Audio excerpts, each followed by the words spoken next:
बहुत ही अच्छा प्रॉब्लम है। तो आइए पहले प्रॉब्लम को समझते हैं। देखिए, यहाँ पर आपको गिवन है एक रिजिड फ्रेम जो कि बना हुआ है एक पिरामिड के शेप में, ठीक है?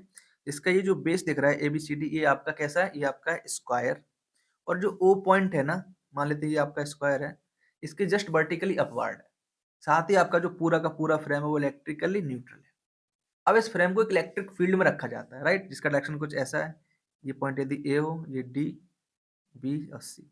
तो ए से लेकर डी के डायरेक्शन में आपको यहाँ पर दिख रहा है एक इलेक्ट्रिक फील्ड, जिसकी वजह से ये जो डीसी साइड है यहाँ पर आपको चार्ज मिलता है Q1, और जो ओसी साइड है यहाँ पर चार्ज मिलता है Q2। नाउ इसके बाद ये जो आपका फ्रेम था इसको रोटेट किया जा रहा है कुछ ऐसे, जिसकी वजह से अब क्या हो गया, इलेक्ट्रिक फील्ड डायरेक्शन ए से लेकर सी की डायरेक्शन में, ठीक है? अब आपको इस सेकंड सिचुएशन में इसकी जितनी भी साइड्स हैं सब पे आपको चार्ज बताना है, कितना चार्ज इंड्यूस हुआ होगा। आई होप प्रॉब्लम आपको क्लियर है। अब इसको सॉल्व कैसे करें, आइए समझते हैं। नाउ इसके सॉल्यूशन को थोड़ा सिंपल बनाने के लिए हम लोग क्या कर रहे हैं, पहले फोकस कर रहे हैं केवल और केवल इसके बेस यानी कि स्क्वायर पर। तो आपको दिख रहा है कुछ ऐसे, ठीक है? ये आपका दिख रहा है, मान लेते हैं ए बी सी, आपका स्क्वायर हो गया। डायरेक्शन ऑफ इलेक्ट्रिक फील्ड कैसा है? ऐसा। ये आपका ई का डायरेक्शन है, ठीक है? ओके। नाउ यहाँ पर आपको गिवन है चार्ज यहाँ पर Q1, ठीक है? और एक ओसी चार्ज गिवन है, अभी हम लोग थोड़ी देर के लिए उसको कंसीडर नहीं कर रहे हैं, सिर्फ इस पे फोकस करते हैं। ध्यान दीजिए ये चार्ज Q1 यहाँ पर आया कैसे होगा, राइट? देखो ये तो आपको इलेक्ट्रिक फील्ड के परपेंडिकुलर डायरेक्शन में दिख रहा है, ये रॉड परपेंडिकुलर डीसी, तो कैसे आया होगा, थोड़ा सोचते हैं। तो ध्यान दीजिए, जब भी इलेक्ट्रिक फील्ड होगा, आपको पता है कि इलेक्ट्रिक फील्ड के डायरेक्शन में आपको मिलेगा पॉजिटिव चार्ज, और इलेक्ट्रिक फील्ड के क्लोज आने पर मिलेगा आपको नेगेटिव चार्ज। सीधी सी बात है, अट्रैक्शन रिपल्सन की वजह से। इतनी सी बात क्लियर है? नाउ ध्यान दीजिए, अब एक्चुअली हो क्या रहा होगा। देखो ये रॉड आपको दिख रही है एडी रॉड, ठीक है?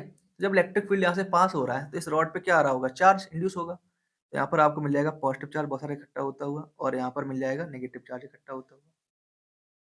सिमिलरली आपको यहाँ पर मिलेगा सी और बी पॉइंट पर, इधर पॉजिटिव चार्ज और इधर नेगेटिव चार्ज। नाउ ध्यान दीजिए, जो आपका एडी डायरेक्शन है और जो सी बी डायरेक्शन है, यहाँ पर तो पोटेंशियल डिफरेंस है, तो चार्ज यहाँ पर दूर दूर रहेंगे, राइट?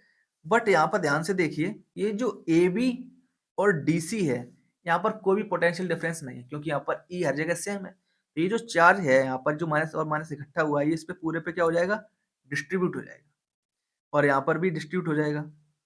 तो इसकी वजह से यहाँ पर जो आपको चार्ज दिख रहा है ना, वो किस पे दिख रहा है, डी और सी साइड पे, और दिख रहा है ए और बी साइड।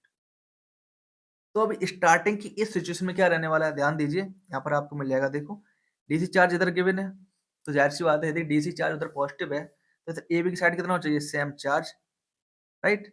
Minus Q1। यहाँ तक क्लियर है? और इधर क्या हो जाएगा, चार्ज जीरो एंड जीरो।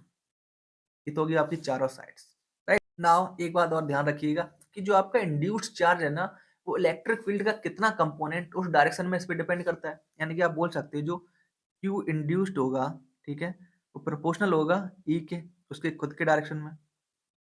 ये बात क्लियर है? ना इस बात का हम लोग थोड़ा सा आगे यूज करेंगे, और अभी फोकस करते हैं इस OC पर। कितना चार्ज गिवन था आपका, Q2। यदि आप यहाँ पर लिखना चाहो, ठीक है, इसी फिगर में यदि आप लिखना चाहो, यहाँ पर मैं दोबारा से बना दे रहा हूँ, ठीक है, ये आपकी OC, ये C, ये O, ठीक है, इस पे कितना चार्ज है आपका, Q2।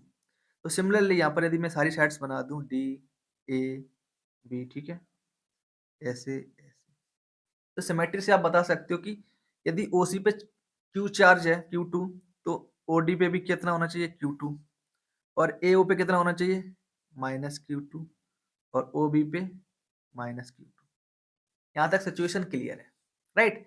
अब इसको क्या कर रहे हैं, रोटेट कर रहे हैं, रोटेट कर रहे हैं इसको।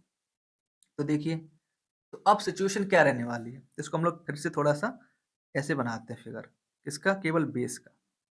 फिर आपका ए पॉइंट, बी, सी और डी। अब इलेक्ट्रिक फील्ड कैसा है, ऐसा। फिर आपका इलेक्ट्रिक फील्ड। नाउ पहले डिसाइड करते हैं इन चारों साइड्स पे कितना चार्ज होगा। क्लियर थी सी बात?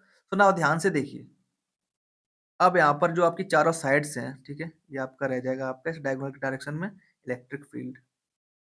ये ई के साथ कुछ ना कुछ एंगल बना रही है, देखो यहाँ पर एक एंगल दिख रहा है आपको, एक यहाँ पर एंगल दिख रहा है। सिमिलरली आपको बाकी दोनों साइड्स के लिए दिखेगा। यहाँ तक बात क्लियर है? सिमेट्री से आप बता सकते हो कि ये जो पोर्शन है इधर रहेगा पॉजिटिव चार्ज जो भी रहेगा, और इस तरफ वाले पोर्शन पर रहेगा आपका नेगेटिव चार्ज। यहाँ तक कोई डाउट होगा नहीं ना। तो हम लोग निकाल लेते हैं केवल ए और बी पे कितना चार्ज रहने वाला है, राइट। सो ध्यान से देखो, ये रहा आपका ई का डायरेक्शन, ठीक है, ये रहा आपका ए और बी का डायरेक्शन। नाउ ध्यान दीजिएगा, इस इलेक्ट्रिक फील्ड का ए बी के डायरेक्शन में कितना कंपोनेंट होगा। यहाँ पर देखो, ये जो थीटा होगा जो भी, क्या हो जाएगा, ई कॉस थीटा। और इंड्यूस्ड चार्ज कैसा होता है, इंड्यूस्ड चार्ज होता है आपका, अभी हम लोग पहले देख चुके हैं कि डायरेक्टली प्रोपोर्शनल होता है ई की वैल्यू के, राइट। तो नाउ यदि आप पहली सिचुएशन देखें, देखो यहाँ पर ध्यान से, तो जब ई और रॉड के बीच थीटा 0 था, यानी कि एक ही डायरेक्शन में थी, तो आपको चार्ज मिल रहा था क्यू। तो जब ई कॉस थीटा हो जाएगा तो कितना चार्ज मिलेगा, सीधी सी बात है, प्रोपोर्शनल हो जाएगा, तो क्यू डैश की वैल्यू आ जाएगी आपकी क्यू कॉस थीटा। अब ये थीटा कितना होगा, जाहिर सी बात है, यहाँ पर ध्यान से देखो, यदि ये स्क्वायर है, ठीक है, तो डायगोनल के साथ यहाँ पर कितना एंगल बनाता है, सीधी सी बात है 45, राइट। क्योंकि जो स्क्वायर की साइड्स है वहां पर एंगल होता है 90 डिग्री, डायगोनल जाएगा बिल्कुल बीच से एंगल बाइसेक्टर की तरह, तो यहाँ पर मिलेगा आपको 45 डिग्री। तो यहाँ पर क्यू डैश कितना हो जाएगा, क्यू डैश की वैल्यू हो जाएगी यहाँ पर क्यू कॉस 45 यानी कि 1/√2, राइट, क्यू अपॉन √2 मिल जाएगा। नाउ अब ये सारा का सारा इस तरीके से होगा क्योंकि सिमेट्री है, राइट। तो जो इन दोनों डायरेक्शन में क्या मिलेगा आपको, प्लस क्यू/√2, और इधर क्या मिल जाएगा, माइनस क्यू/√2 माइनस क्यू/√2। साइड्स का आपको क्लियर हो गया। अब बात करते हैं उन साइड्स की जो छूट गई हैं। कौन सी छूट गई हैं, ध्यान से देखिए, ये आपका था एक स्क्वायर, इसके ऊपर एक पॉइंट था, ठीक है, ओ पॉइंट, ओ से कनेक्टेड होती थी ऐसी साइड्स, इन पे कितना चार्ज होगा, ठीक है। सो नाउ ध्यान से देखिए, जब आपने इसको ऐसे बना दिया है, ठीक है, ऐसे बना दिया है, ठीक, अब क्या होगा, हाइट के अकॉर्डिंग देखिएगा, तो यहाँ पर आपको देखिए ऐसे दिख रही होगी, एक साइड ऐसे, एक ऐसे, ऐसे, एक ऐसे। आप इसको एक हाइट में देखिएगा ऐसे, ठीक है। तो हमें यहाँ पर इन साइड्स पे कितना चार्ज होगा आपको बताना है।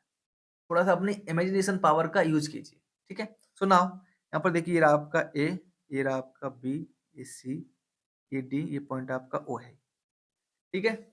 इलेक्ट्रिक फील्ड ऐसे जा रहा है, तो ये पॉइंट ऊपर होगा ऐसे, ये साइड सारों दिख रही होंगी ना। होगा क्या, ध्यान से देखिए, ये जो सबसे पहले बात करते हैं यहाँ पर ओ सी साइड की, ओ सी साइड की, क्योंकि इसका चार्ज हमें पहले भी गिवन था, कितना पहले था स्टार्टिंग में, पहले था Q2, अब कितना होने वाला है। तो ध्यान से देखिए, स्टार्टिंग कंडीशन इसकी क्या रही थी, स्टार्टिंग कंडीशन में ऐसे था, ये था यहाँ पर O और C, ठीक है। और इलेक्ट्रिक फील्ड डायरेक्शन किधर था, इलेक्ट्रिक फील्ड का डायरेक्शन था इस तरफ,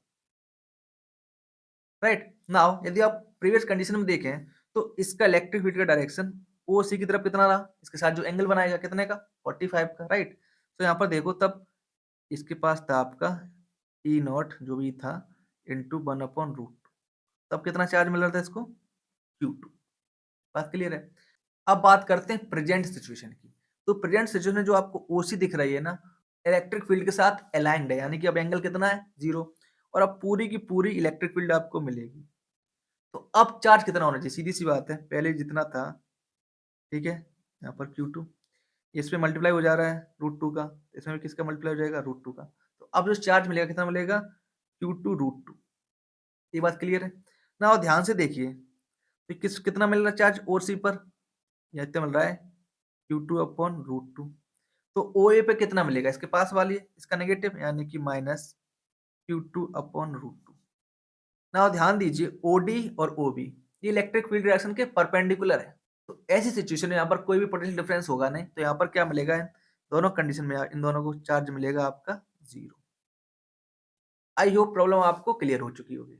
प्लीज वीडियो को लाइक करें, चैनल को सब्सक्राइब करें और दोस्तों के साथ शेयर करना बिल्कुल ना भूलें। Thank you and have a nice day.